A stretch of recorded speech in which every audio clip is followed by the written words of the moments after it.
मशाल चिन्हावर निवडून आलेल्या खासदारांना दुसऱ्या पक्षात विलीन होण्याचा अधिकार नाही, अशी एक कायदेशीर नोटीस उद्धव ठाकरेंनी या 6 गद्दार खासदारांना पाठवली.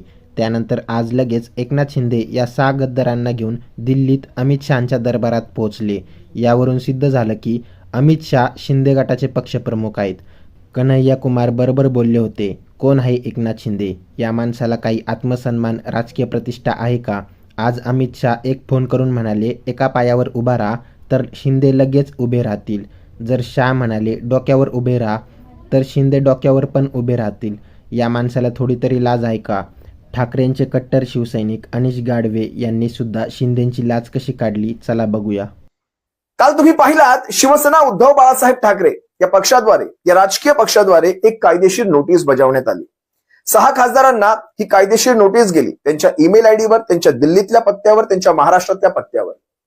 आणि त्यानंतर आज लागलीच एकनाथ शिंदे आणि या 6 खासदारांची दिल्ली वारी तुम्ही सर्वांनी पाहिली.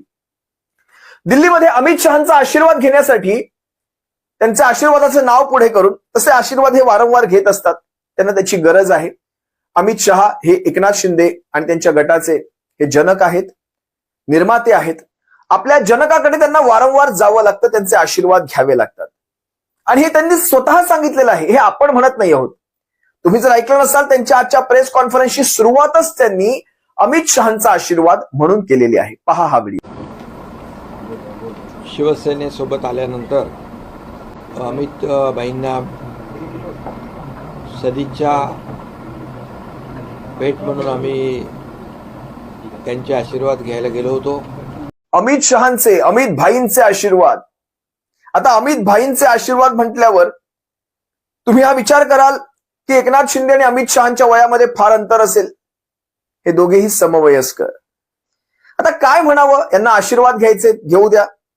या अगोदर कधी शिवसेना दिल्लीमध्ये आशीर्वाद घेण्यासाठी जात होती? मला सांगावं. स्वतःला शिवसेना म्हणवणारे दिल्लीश्वरांचे आशीर्वाद घेण्यासाठी जात असतात.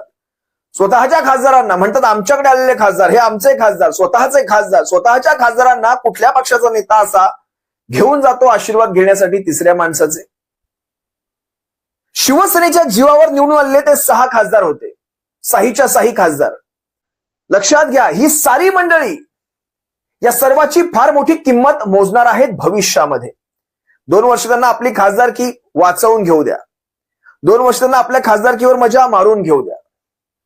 पण तुमचं भविष्य हे महाराष्ट्राच्या जनतेने या अगोदरच लिफाफा बंद केलेला आहे. तो लिफाफा 2029 साली ज्यावेळेस उघडेल, त्यावेळेस तुम्हाला महाराष्ट्रात नाक दाखवायला, तोंड दाखवायला, हे तोंड दाखवायला जागा उरणार नाही. हेही तितकंच सत्य. यांचे आलाकमान कसे दिल्लीमध्ये बसतात, यांचे निर्णय कसे दिल्लीमधून घेतले जातात. मग काल परवा तो कन्हैया कुमार काय चुकीचं म्हणाला, हे जे आज दिल्लीमध्ये जाऊन बसले, तो कन्हैया कुमार काल काय चुकीचं म्हणाला. पहा ना कन्हैया कुमारचं हे स्टेटमेंट पहा.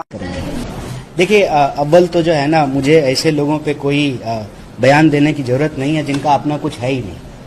एकनाथ शिंदे का क्या है? अमित शाह अभी फोन करेगा, कहेगा एक टांग पे खड़ा हो जाओ, एक टांग पे खड़ा हो जाएंगे. फिर कहेगा कि सर के बल खड़ा हो जाए, तो सर के बल खड़े हो जाएंगे. इस आदमी की कोई राजनीतिक वजूद है? कोई स्वाभिमान है? इस आदमी को थोड़ा सा भी शर्म है?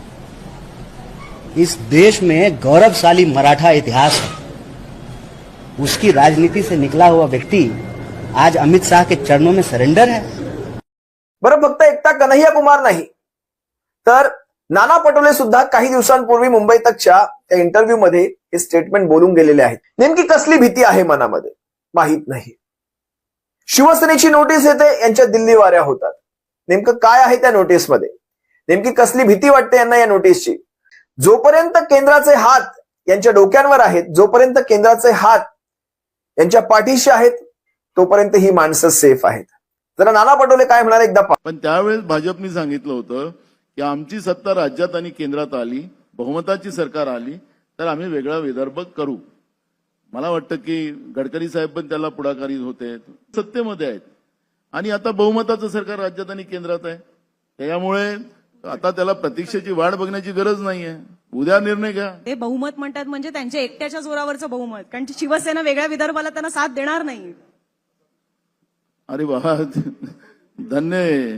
आता अमित शहा साहेबांनी सांगितलं आमच्या दाढीवाद इकडच्या काळ्या दाढी साहेबांना म्हणजे एकनाथ शिंदे साहेबांना तर तातडीनं तयार होतील. सगळं तिथून चाललंय कारभार आता दिल्लीतून.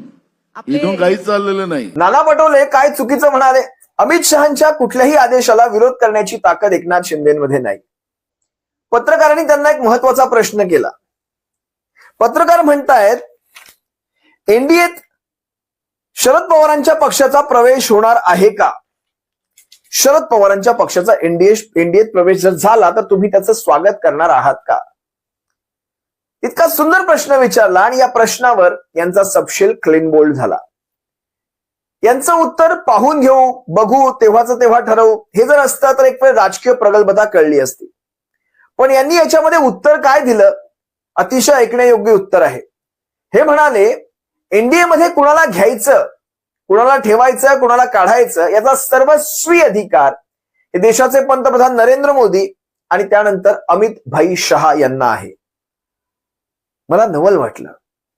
म्हणजे एनडीएची मालकी यांनी स्वतःहून नरेंद्र मोदी आणि अमित शहांकडे दिली आहे का? जर एकदा हा व्हिडिओ पक्षाचं एनडीए मध्ये स्वागत कराल का? हे बघा, तुम्ही एक सांगतो, एनडीए चा निर्णय घेणारे देशाचे प्रधानमंत्री नरेंद्र मोदीजी आणि गृहमंत्री अमित भाई.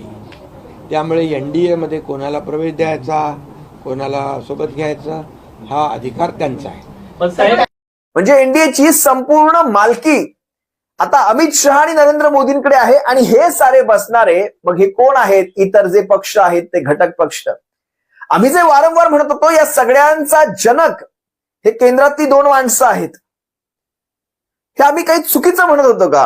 हेच तर आम्ही सांगत होतो. यांना एनडीए मध्ये कोण येणार, कोण जाणार, कोणाला घ्यायचं, कोणाला ठेवायचं याचा अधिकार सुद्धा यांच्याकडे नाही. ते स्वतःला एनडीएचा भाग म्हणवतात. एनडीए कोण आहे मग? मग हे सारे पक्ष आज तुमच्या दावणीला बांधलेले आहेत, भारतीय जनता पक्षाच्या दावणीला बांधलेले आहेत. हे जर आम्ही म्हणालो तर काय चुकीचं म्हणालो? त्यानंतर पुढे पत्रकारांनी प्रश्न विचारला, आता तुम्हाला पुन्हा एकदा मुख्यमंत्री व्हायची इच्छा आहे का? तुमचे अनेक नेते, शंभूराज देसाई सारखे अनेक नेते म्हणजे वारीमध्ये जाऊन पांडुरंगाकडे या मागणी करतायत की पुन्हा एकदा यांना मुख्यमंत्री पद द्यावं.